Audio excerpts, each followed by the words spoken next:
All right, welcome back. We're basically ending the day off of day one for free agency. A lot of things happen. Not just gonna kind of go over it. I know a lot of people already recapped on this, but a lot of extensions are going off right now. Not really a lot. Actually, more just two extensions, major ones, I should say. Um, but let's kind of start off the beginning where we just got a couple things where like Torian Prince and all these other things for like the Lakers signed Cam Reddish, Torian Prince, um, and then Gabe Vincent on a 3 year, 30 million, something like that. But I mean, shout out to those guys. I mean, a lot of the guys are getting bags today. Obviously, um, personally, I don't think NBA players should get this much, but it's whatever. Um, But a lot. I mean, the Lakers they did a lot of good signings today. Mostly just getting people that they kind of needed. I mean, they need more wing depth in general, and I'm waiting for like a center depth or something like just for them to get a backup center. I know people are like, "Oh, Wendy Gabriel, he's all right. He's not like the best thing. If they can develop him better, then I'd be okay with it because he does bring a lot of hustle. I do love that he brings a lot of hustle and stuff. It's just and gets a lot of rebounds, but man, he's not great for scoring. Does turn over the ball kind of a lot, not a lot, but just a decent amount. So yeah, just getting a lot of young guys too. Basically, just keeping their not getting a lot of vets because they have LeBron and AD, and that's basically all you need. Also signing back Rui Hachimura, so glad for that. The only thing is, I'm waiting for if Austin Reeves stays or leaves. If not, then the Lakers basically win or lose in the free agency, basically. Because that's it. That's a lot. That's a weird thing to say for Austin Reeves. But he just brings a lot playmaking and just shooting, and he brings a lot to the Lakers friend, like just the Lakers team in general. And he just like he was like the best player, not the best, like basically the third best player on the Lakers last year. So yeah, I'm just waiting to see what they do with him and what happens, or basically just what happens with him in general. Um, but also we got Chris Middleton obviously signing with the Bucks today. Honestly, that's no brainer. But the only thing I'm more worried about is just the Brook Lopez thing. What's gonna happen there?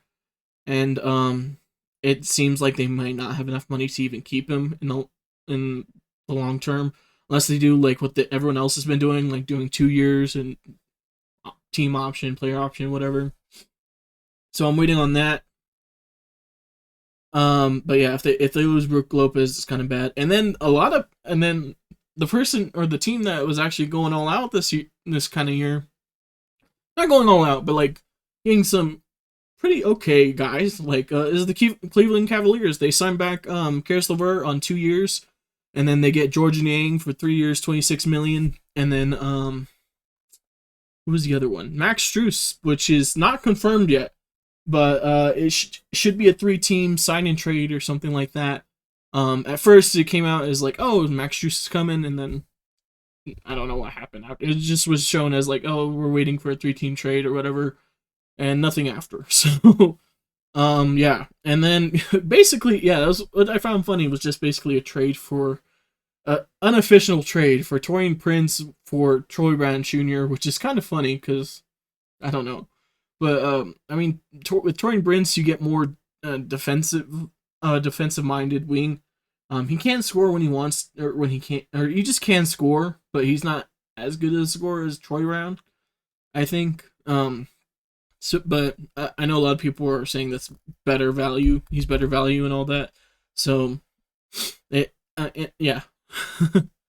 um, and then the other big one was Bruce Brown signing the 2 year, $45 million contract, which is also which is now confirmed to be a team option for the second year or something like that. I think it's team option, but it's kind of crazy that he even got this kind like this much money. But I, it I don't know. I for the Nuggets, I think it's kind of a not a. I feel like he was a huge loss because he brought that spark off the bench, and you just definitely needed someone like him. Now, if Christian Brown can turn into Bruce Brown, that'd be great, but I don't see that happening for a second year type of player to jump that far ahead. And yeah, so I don't know what's gonna happen there. Um, so yeah, and uh, also the Suns were kind of active today too as well. They got Chimezie Metu, they got Drew Eubanks, um, they got a lot of people. Keita Bates Diop, who I know San Antonio really loves. I didn't really watch a lot of him last year, so that kind of sucks for me. But it is what it is. I might go back and watch some highlights of him or whatever, or just watch some games in general. And then yeah, so he signed up for a 2-year, $5 million deal. A lot of these guys are not going to be signing big contracts. Also, they got Yuta the Shooter. I know a lot of people love him, especially when KD and Kyrie were there on the Nets. I know a lot of people loved him. And then my Bulls, we signed Javon Carter, and Kobe White is back now. So congrats to that. I am more worried about Ayo going out somewhere else. Well, not because I think he's like gonna. Oh, he's the guy who we're gonna. He's the guy that's gonna hold it all together. I don't know. He was so good for us in general for the past, even the first year he came in when Lonzo got injured. He was so good for us, and even the second year, he didn't make. He obviously didn't jump up like in stats or anything like that, but he still was pretty good, pretty decent as a backup point guard. I know he was kind of a starting for a while, and then Pat Bev came in, and just rotations changed and all that. But he's still pretty good. I hope we do keep him. I don't know what kind of contract that would be, but it for now. I just hope we keep him. And then two major ones basically was Kyle Kuzma going back to the Wizards for the 4-year, $102 million. A lot of people were expecting Kyle to move on or from the Washington Wizards, but I mean, there's probably not that much money. A lot of people, I mean, we saw like Thunder pick up contracts like Davis Bertans, and then now even getting Victor Oladipo, which kind of sucks for him because he was kind of good on the Heat, but I hope he get better from that injury. I hope he can even still play after the injury. I know you probably can, but it's just age and yeah. But yeah, with them getting that contract, they couldn't get Kyle. Sacramento extending Harrison Barnes and getting Trey Lyles back. They couldn't get him, and so everyone just kind of kept filling up roster spots and trying to get money, and nobody really wanted. I guess nobody really wanted Kyle, which is kind of surprising to me, because I thought like either Pistons or Kings or somebody like that would want him, especially contending type of team.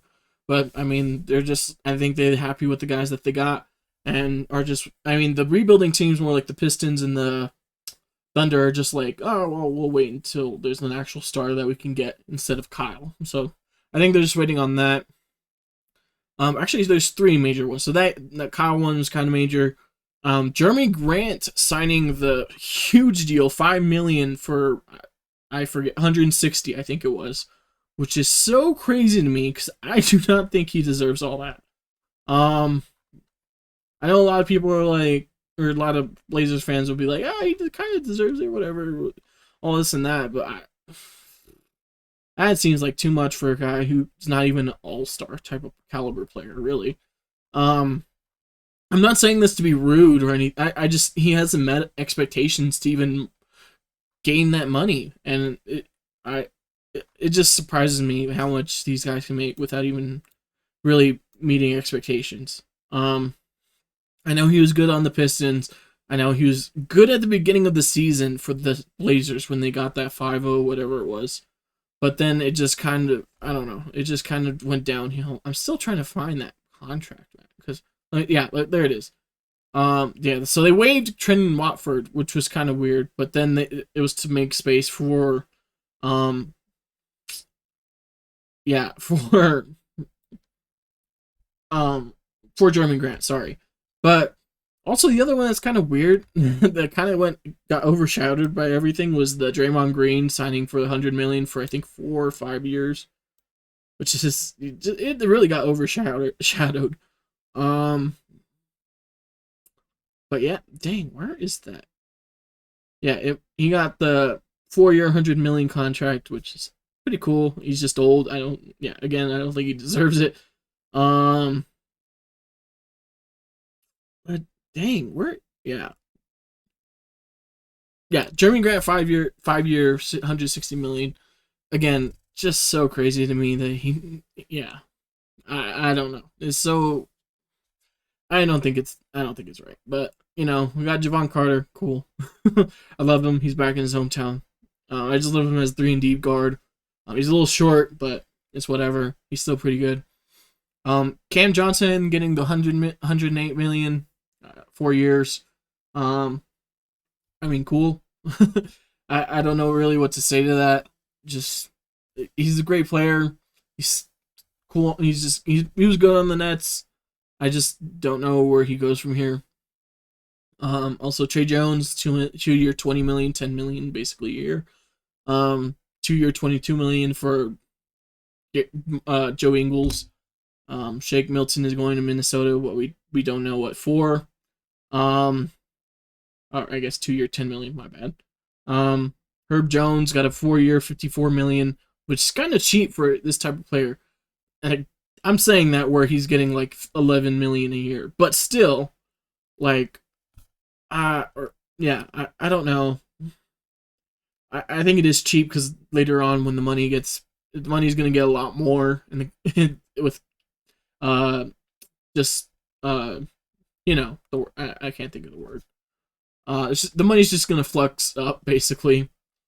Yeah, and then Fred VanVleet, 130 million for 3 years, which, wow. I know the Rockets had to spend their money, but Jesus, man. A guy who wasn't even an All-Star last year, which is funny, he's making, I found out that stat where he's making more than he's actually shot from the field goal percentage, which is still funny to me. And, yeah, I know they're, in the end, I don't think it matters for the Rockets. They're just getting a guy who's veteran leadership and can do what they need him to do, basically in the short run. Just keep it entertaining and teach these guys what to do, and yeah, all that other stuff. And then yeah, Dennis Schroeder got 2 years, 20 million, I think it was something like that. 2 years for Derrick Rose, or 3 years, I think it was 2 years. My bad. And then Seth Curry went back to the Mavericks, so that's kind of cool. But yeah, there's not. Yeah, Victor. Yeah, and then the extensions. Tyrese Halliburton got up to 260 million, which is almost a quarter of billion, which is kind of crazy to me. 207 for Desmond Bane. Again, kind of crazy. But yeah, 5 years for both of them. I mean, for this, I'm more just excited that they get to stay on their teams. It's just more of a guaranteed like contract basically for these guys, and I think Desmond Bane kind of showed it in a sense. He can be an all-star type of caliber player, and obviously Tyrese Halliburton is an all-star type. He's more of he can be an all NBA type of player as well. Desmond Bane, yeah, again, he could be an all-star at best, I think. So, I think these guys kind of deserve. I think these guys definitely deserve the money. That's again not to say that these other guys don't. It's just, well, most of them, but yeah, it's just so. Again, the NBA money is just so weird. Like I keep like when I'm explaining it to people who don't even watch NBA regularly, I'm like, oh yeah, this guy only has 1 million and he sits on the bench, and they're like, what the hell? Like everyone's just like, what the hell? And this guy gets 10 million for being like the 7th or 8th best player, and it just freaks people out. It's outside of the NBA. Inside the NBA, it makes total sense. You're like, oh yeah, 10 million for Caris LeVert, whatever, cool. Let's move on. But yeah, it's the only thing I did recognize throughout this whole NBA free agency, basically in day one, was more that teams are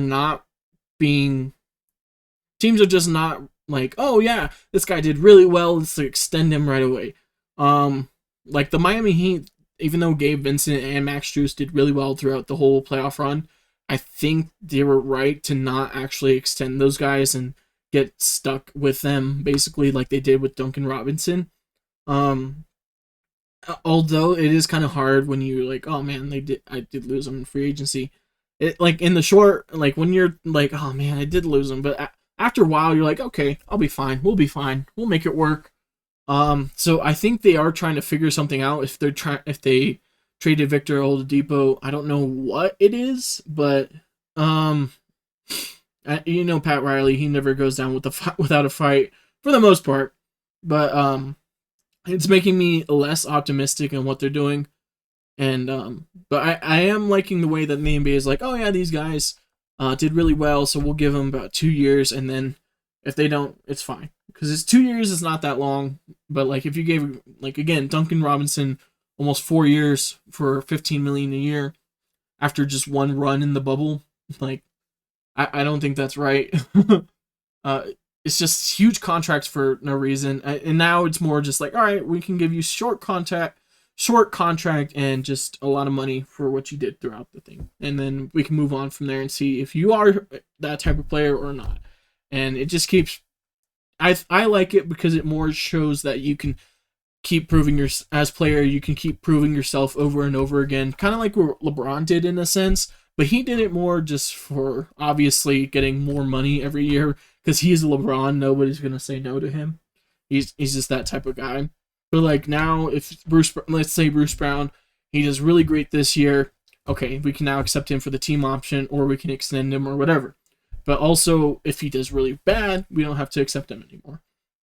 That's it. We're done with him for the year. So I like these type of plays from from the GMs and all this. So it just proves that we're learning from our mistakes, hopefully, and not just signing guys to multiple years and huge contracts, but more just short term. And let's see where we can what we can work on and what we can do to improve. Like, but for the young guys who prove themselves, 5 years, 207, 5 years, 250 for Tyrese. These guys proved themselves. They're still pretty young. These guys are going to be cornerstones to your franchise. So I know why they do this. It makes sense, obviously. So I am happy that they are now getting all this, now just kind of getting what they deserve, basically. Especially, I love Tyrese, man. He's such a great shooter from three. Just such a great player. I love him defensively, offensively, with his assists, with his shooting. Just great overall player, man. But that's all I got really for the first day of free agency. We're now basically waiting on Dylan Brooks, D'Angelo Russell, and not for me, Ayo Dosunmu, and oh yeah, I guess Austin Reeves as well. So yeah, we're just waiting on some things. And I will try to get back to you guys tomorrow night and see what happens tomorrow. But yeah, see you.